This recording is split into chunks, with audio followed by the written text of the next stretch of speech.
Hello, everyone. Thank you for clicking. Um, I just got off work, and it finally feels good enough to be sitting outside. And I just started reading this book on Sunday, Butter Honey Pig Bread, Francesca Equiasi. I'm in love with this book thus far. I am only 52 pages in. Now, I only knew two things about this book. One was it was about twins, and two was it was about their mom.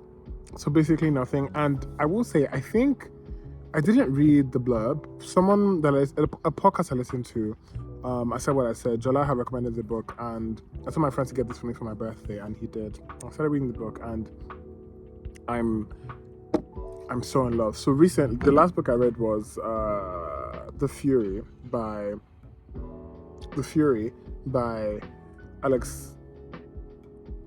Alex Macaulay. Anyway, I just read a thriller novel, and I thought I wanted to read another thriller novel. So I was looking through my list. I thought, okay, I have no idea what this is, and it might be interesting. And I was almost getting into a reading slump. So this was a good idea. That's enough rambling. Anyway, thus far, what I can tell you guys from what I know is their mom, Cabri. I have to look at their mom's name. So there's Taye and Kehinde, which for anyone who's not Nigerian, Taye and Kehinde are names that are always given to twins in Yoruba culture. So they always sometimes when you hear a particular name, you can always tell that, oh, this person has a sister, this person has a brother, or usually there's Taye, Kehinde that is Ibukun, and Ibukun, from where I'm from, is the sibling that comes before twins or after. So a sibling that comes before twins, I can't remember what it is for the people that come after. But anyway, so there's Taye, Kehinde, and then there's their mom, Kabrinachi. Kabrinachi is Igbo, Taye and Kehinde. I'm assuming their dad was Yoruba. We don't know yet.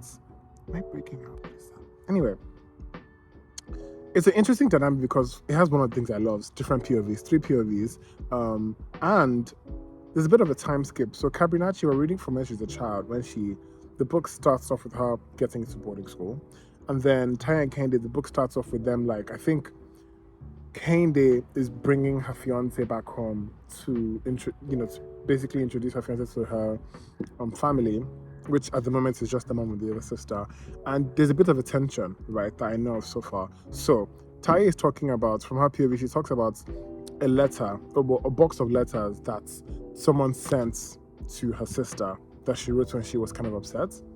And the thing is, she didn't tell this person to send a letter. So it was someone she dated, and she thought it would be like a good gesture to send all these letters that she wrote for her sister that she never really got to send. And so Taye says she's been upset. And then Kehinde talks about how she read these letters and she doesn't really know how to confront it. So when you're in a room with someone and you can just tell it's tension, but no one really knows how to address it. That's kind of where we are. And then Kabrinachi, really interesting. I think thus far, she's the most interesting person to me because apparently she's like I forget what it's called. Basically, some people call them Ogbanje, which what this means from where I'm from is these tangerines, by the way, are looking so good.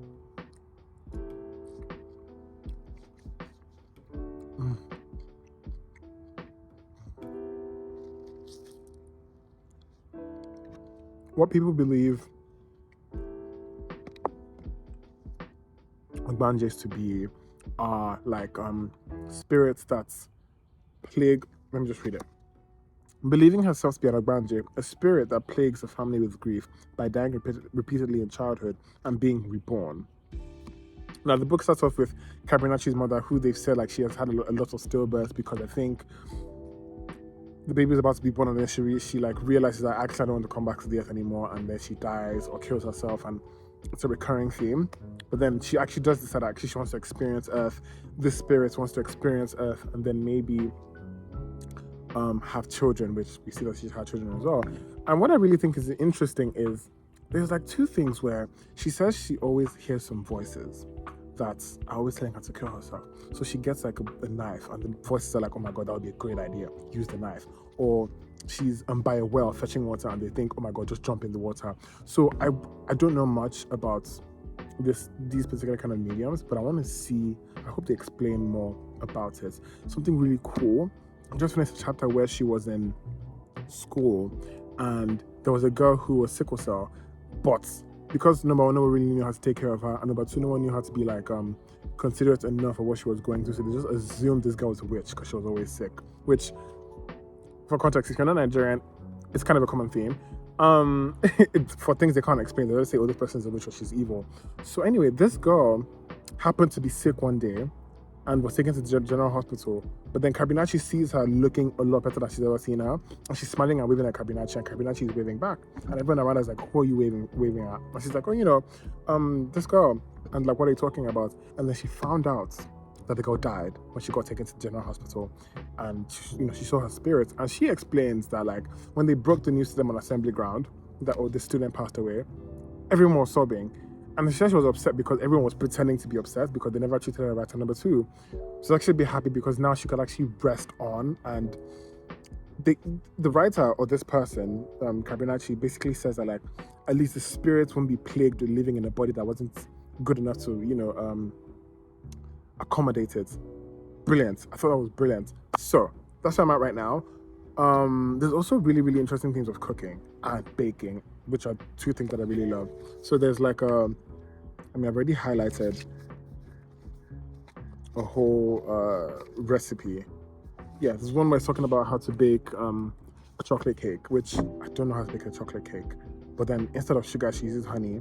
And then there's another thing where they talk about making mosa, which mosa is basically overripe plantains with yeast. That's it sounds like a pastry dough almost.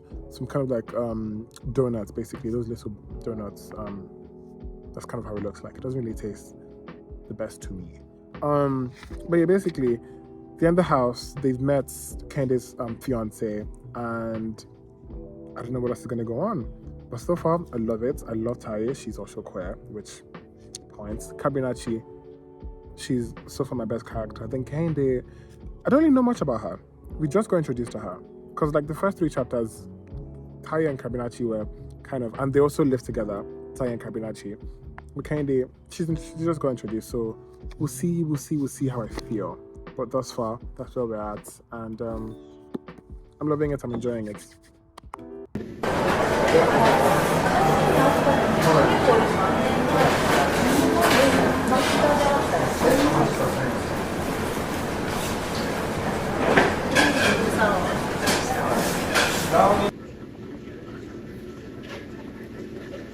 So where you're at?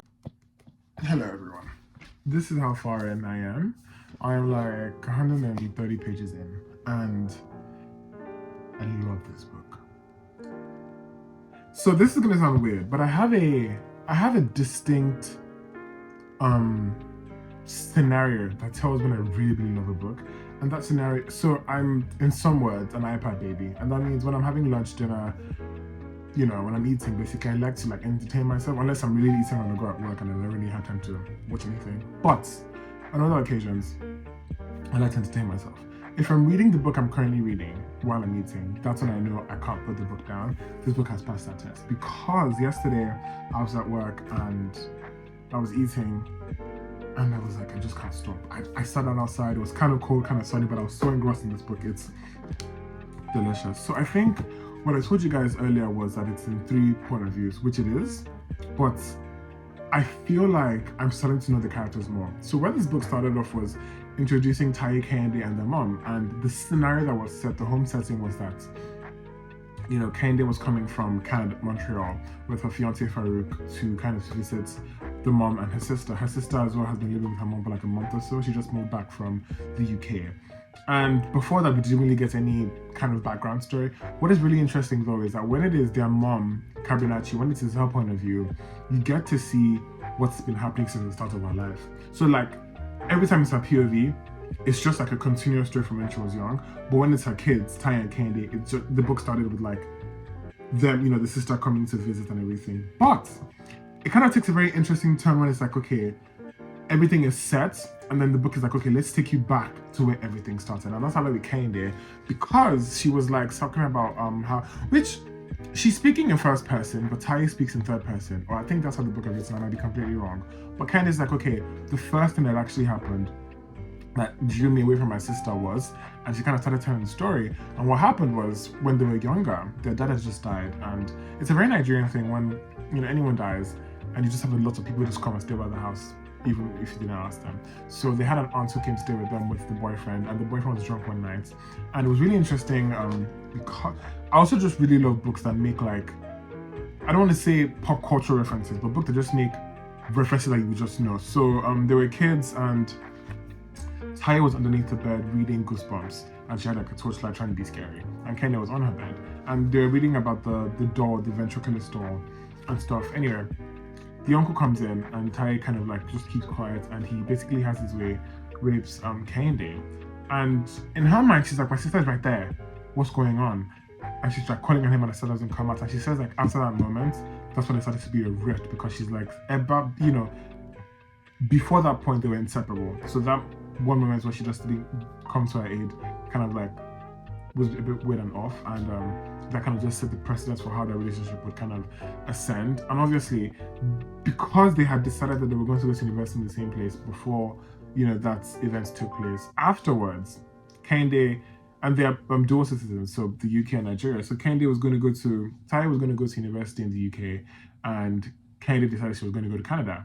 And there's a whole conversation about how it was going to be expensive and all that, and that was kind of Kehinde's POV of how everything started. And here's the thing, where I am thus far, I don't know who's the bad person. I don't know if there is a bad person. I don't know if it's like a lot of miscommunication, but like between the both of them, they are both telling different stories. But Kehinde's story talks about her life when she moved to Canada, but also everything that Taya did to her. But Taya is kind of living her life, so it's really interesting to see. And then the letters show that like Taya is living her life, but she's sending letters because she's like, I've been calling you, you're not picking up, so I'm going to write this letter. Don't know if I'm going to send it or not, and we'll see what happens. I just kind of see the different stories. And where I stopped right now is the night that Kehinde had a boyfriend in Montreal, a white guy who then moved to Paris. And because Taya, her sister, was in culinary school in Paris as well after she graduated university, the boyfriend thought Taya was Kehinde, and he didn't even know they were twins. And so, you know, Taya wrote a letter about it, and she said like, oh, you know, he kissed me and all that, and that's kind of where I've stopped. Also, there was like a very interesting precedent that was also set in the beginning, because Taya is described to be a bit thinner than her sister. Noah, her sister, is described, which I really love when books do this and people are very intentional with this. Her sister is described to be like very luscious, and she has all these curves, and you know, like a very well-rounded person. But even though Kenny knows how her body is, she then says that even though this is how she looks, she always had some envy for people who had the curves and had the rolls and had the you know, the body, and they knew how to make it look appealing, but she doesn't think that she knows how to do that. Really fucking amazing. What else can I even say? I'm so engrossed that I don't know. And there's also been so many things I think I've highlighted this book so many times already, just because there's a lot of like phrases that I'm enjoying thus far. School was my escape from the house and everything it had witnessed. That was me. I was that kid that wanted to go back to school. Not for any traumatic reason. I was the only child, so I was fucking bored all the time. And school was the only place where like there was just a bunch of people. And in some ways that could be a different place to different people. So that's kind of weird. But anyway, yeah. There's moments where like people are being a bit offensive to Taya, and they're like, oh, why does this girl keep acting like a lele? Which is basically what some people use as a slang for lesbians. And Taya is like looking for her sister to come and, you know, seek help her out, and Kenny sees her sister looking for her, and she just turns away and like avoids her basically. Interesting. I've always wondered what it would be like to grow up with my siblings. I have half brothers now, but like they have their own connection, and I'm kind of like the outcast in not a very bad way, but like you can tell we didn't grow up together. And I've always wondered what is it like to have that connection, and then what is it like to have that connection that then like, you know, just dissipates. It's very interesting. But yeah, but thus far, I've said before, Kabinachi's story is really interesting, because aside from the fact that it's easy to follow, because it's just like a very rapid, you know, chapter by chapter, where the sisters is like kind of back and forth between the present and the past. She's just really interesting, and I really want to see what happens with all these spirits and thoughts she's hearing as well. And can I just say, there's been a lot of incorporation of food and recipes in this book, and it's divine. Just a lot. Like there's French cuisine, regular home cuisine, Nigerian, you know, comfort food. I love it. I love it. I love it. I love it. It's amazing. It's amazing. Also, there's a bit where Taye is kind of like she comes out to her friend for the first time because there's this guy she was at culinary school with, Bobby, and it's their last day, and he basically makes out with her, and she's like, "Oh no," and he's kind of like, "Oh, what did I do?" And she's like, "I don't think I'm into guys," and it was a very interesting moment because from then on she's like, "Okay, time to figure out what the fuck is going on basically," and it's amazing. It's delicious. And she also has sex with her boss's wife, which is divine in many ways. I love this book. I love this is also just say I love this book. It's interesting.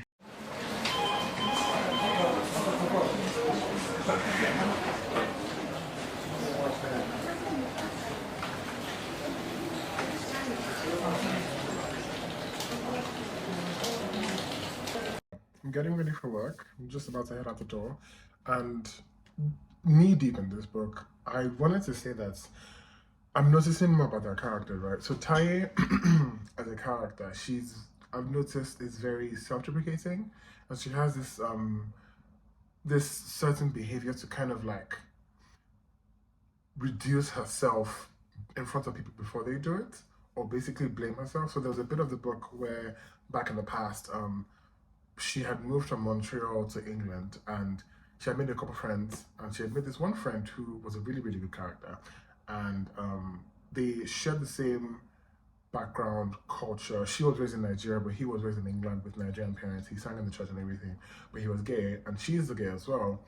And the only difference was he wasn't out, but they still had that kind of camaraderie. And a particular thing happened where she basically met someone and they got in a relationship, and she kind of deserted all her friends, which is a thing that happens to some people knowingly or unknowingly. And after the relationship went sideways, obviously, she's then trying to go back to her friends, and she's thinking, "Oh my God, I've done it again. I've chased everyone away. What did I do? They don't like me." But what happened was, the guy wasn't like ignoring her. He had just something basically happened. Something traumatic happened to him that had to do with his outing in church and everything, and he almost overdosed and almost committed suicide. And it was a kind of a whole thing where before she could find real answer, she was basically already blaming herself and was going on a tangent about how she's the one that always chases people away, including her sister and everything, which was really weird and interesting to see. And then the sister, aside from her body dysmorphia, she's now like, which we're now back in the present, thankfully, hopefully for a little bit.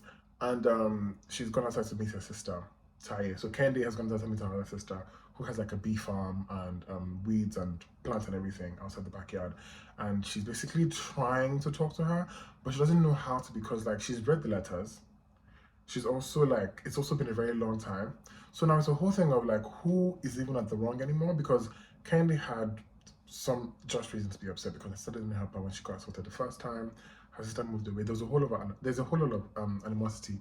But now that it's been some time, she's like, I don't even know where to start. What do I say? Even though she's being nice to me and she hasn't really said anything bad, like, so it's kind of weird and it's just being emotions are being juggled around, and I find that really interesting. I'm almost done, I think, and I just think it's a pretty good development. I will say, still, I'm still enjoying that mom story, Kabinachi. She's amazing. But then again, I don't know where this book is going. I don't know if it's going anywhere, but I'm enjoying it. And I wanted to come in to highlight that really quickly because I thought it was interesting.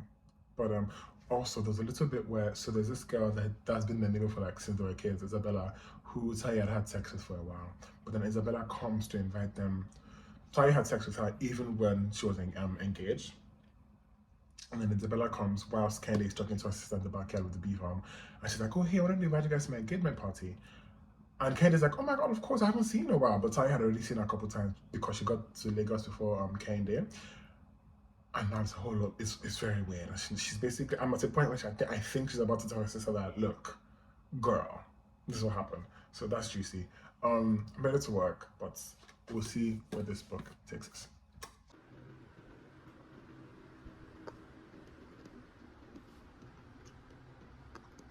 This is a very brief intermission, and I know it's going to be in conflict with something I probably just said earlier in the video, but I'm currently in a chapter where I have no idea what's going on. Like, it's just explaining like So it's in a period in time where Tai is in Halifax, and it's explaining the weather in Halifax, and it's explaining like her day to day.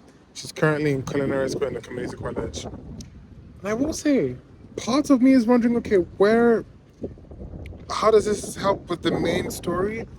And then I'm like, what even is the main story? Because ideally, I want to see two things. I do want to see two things majorly. I want to see what happens with Taye and her sister if they do resolve everything before her sister goes back, to Canada with her husband or fiance. And two, I am enjoying Cabrinacci's story still. So currently, it's in a point in time where Cabrinacci and her husband at the time, Banji, got married and they moved to Lagos and he got a good job and everything. So their marriage just started.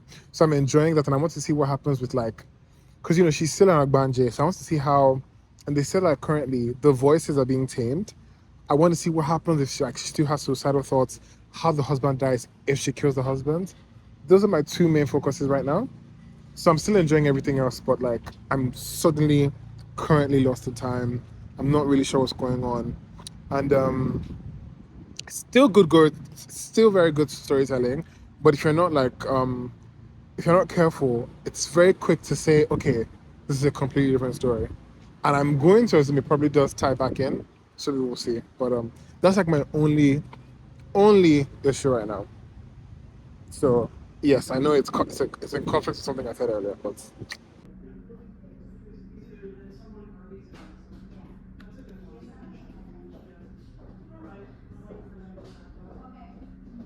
it is currently 1987 in this book, and I'm almost done. I still don't have a lot of answers, but I'm almost done. But I just finished a chapter where Carbonacci had the twins, and I don't know which is my best chapter thus far with Carbonacci, but her story has just been flowing naturally compared to the twins, where it's like back and forth with past and present. It was an amazing story. It was an amazing chapter. It starts with, you know, them kind of living their life as a newly married couple, and then she gets pregnant at first, but then the voices that she used to hear that would make her want to kill herself or that made her accidentally kill her dad, um, came back again, and so she lost her first baby, and then she goes outside, and it's a very graphic scene where the author basically says she goes outside and there was like an injury that she had that her mom made on her, like a scar, to tether her to this reality. And she goes out to outside to the garden, rips it open, and puts her blood and her fingers in the mud, and she's kind of like almost trying to cast and bind these spirits out, like they're demons.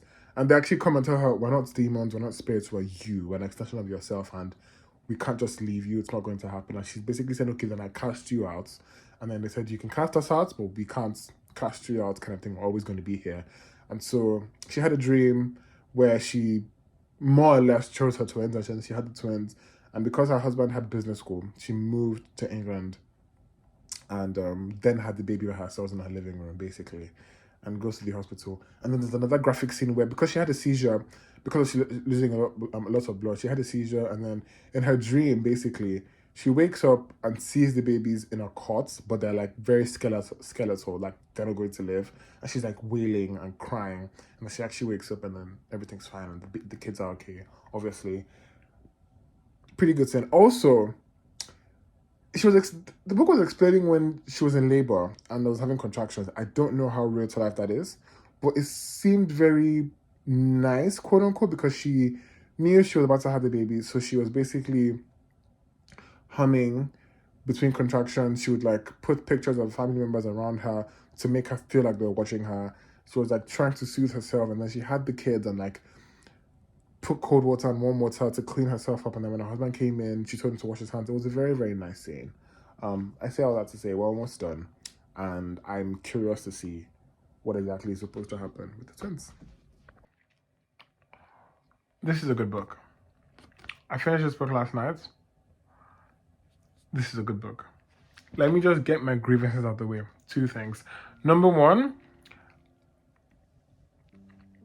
I definitely thought we were heading somewhere. I thought it was like going to be some big, this is my fault, not the book's fault. But I assumed in the beginning, because there was a precedent set because of the letters sent and a bit of animosity and the sisters not like being together for a while. I just assumed there was going to be like a big climactic scene. There wasn't. The book was still amazing. Number two, the book got even better and then ended, and I thought, okay, this is where we are. So it just leaves a lot to question. I don't want to spoil the ending, but I had two questions as to like, what even is the cycle of life? That's going to make more sense when you read the book. But those are my only two grievances. Now, this is an amazing book. It was actually funny because I intentionally made some notes because I wanted to talk about them. Number one, the reason why the twins kind of ventured farther from each other because there was an assault, right? And when the assault happened, they were like, what, 11, 12, and their father had just died. And usually it's a thing I just want to say, like, in Nigeria, anyways, when someone dies, it's a thing where everyone then wants to like flock together and kind of be with that person. So I remember my mom died like 2 years ago now, and after the funeral, everyone kind of just lingered around, not really saying much, but just wanting to be there, just because most people would assume their presence enough alone would be like some comfort, which, unless it's some people they want you to leave, some people they want you to stay, so it's kind of half and half. But an aunt and her husband stayed behind the house after like the hosting and everything, and the uncle got drunk and basically tried to sleep with one of the sisters, and the other one was under the bed, right? And that kind of just set a rift, because then she kind of felt like it was where her sister was under the bed and didn't come out to help her, even though the sister thought there's nothing I could have done. And then I found out, like, at the end of the book, that it happened a couple more times.